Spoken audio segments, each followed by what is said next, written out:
Hey, do you use the internet to search for land that you're looking to buy?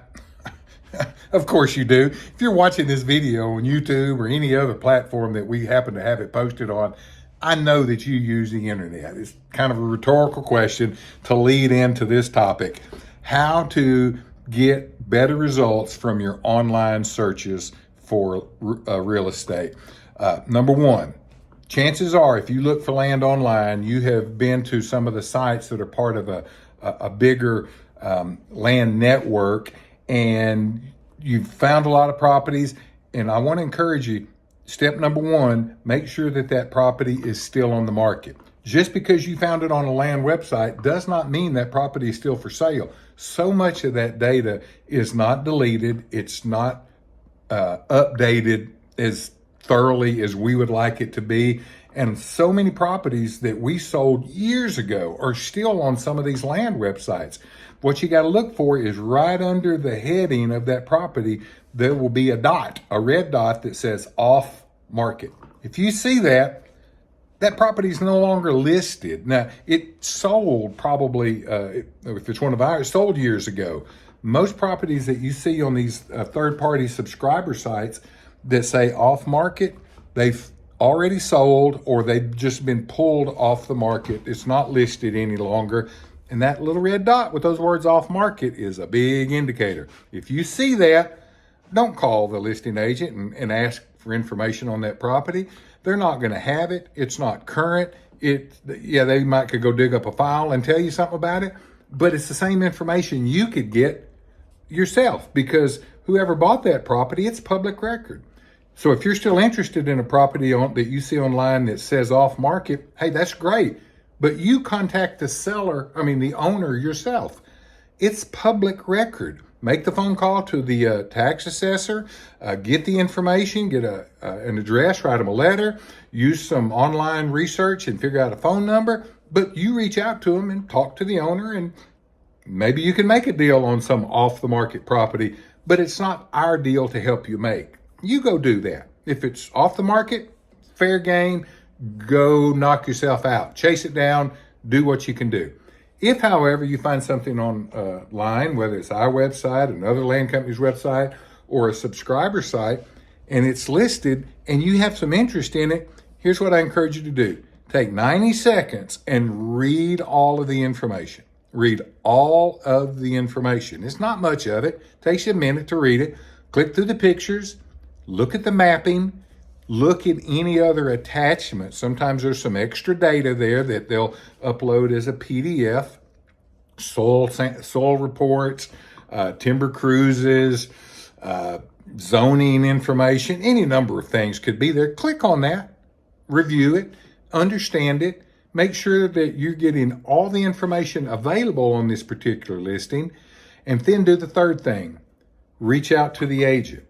Reach out to them if you, A, want to go see the property, or B, need some more information. Pro tip, big pro tip incoming, don't miss this.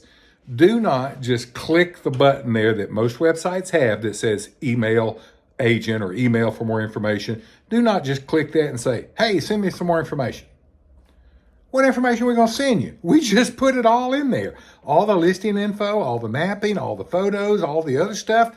99 times out of 100, all the information that's available is there. You've got it right in front of you on that website for you to be able to make a judgment if the property is going to be something you want to investigate further, if you want to go look at it. So look at the information. Don't just blanket ask for more info. There's no secret packet to send you. All the info is there. Now, I will tell you that if it's a kind of listing where there's maybe a business involved, there's financial statements involved to some degree or another, yeah, those things are usually sent separately, because sometimes people make you sign a confidentiality agreement before they send you financial statements on their business. So if it's that kind of listing, yeah, it's valid to ask, hey, I'd like to see the financials on that, or I'd like to see, XYZ that you referenced on that. But don't just blanket ask for more info, because 99 times out of 100, it doesn't exist. And a lot of times those emails, those texts that you send with that blanket general question gets put to the bottom of the list by so many different agents and companies. I've heard their stories. You get pushed to the bottom or the back of the line if they don't think that you're legitimate, if they don't think you're serious. And the best way to communicate you're not serious is to say, send me more info. No, but if you've read the information and it generates some questions that are not answered there, and you jot those down and you call or email with those, we know that you're serious. We know that you've read the information.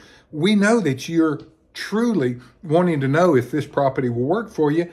And most agents will jump through hoops to help you at that point. So that was tip number 2. Tip number 3, when you do contact the agent, maybe just try calling them every once in a while too. I guarantee you, whether it's right or wrong, agents take phone calls a lot more seriously than they take emails. So if you've got questions, legitimate questions that are not answered in that information, glad you have them. We want to answer them. Pick up the phone and call. We'll walk you through everything we know. And if there is something else that we can send you, we'll be glad to email it to you at that point. So, hey, I know in a perfect world, you should be able to just click a button, say, send me info, and we immediately send it, and all your questions are answered, back and forth like that in a perfect world. But it's not a perfect world. We're all busy. Everybody's busy. We get so many tire kickers in this business that we sometimes have to prioritize, and sometimes we prioritize based on just what we see and think, and that doesn't make us always right, but it is what it is. So if you want the best care you can get from an agent out there on a property that's listed, make sure it's listed. Make sure you read all the information so that you can then make a list of specific questions that you have and then contact that agent. Email is fine, but it's always better with a phone call. So anyway, keep looking, shopping, make some deals. There's some more of our videos right there. Check them out.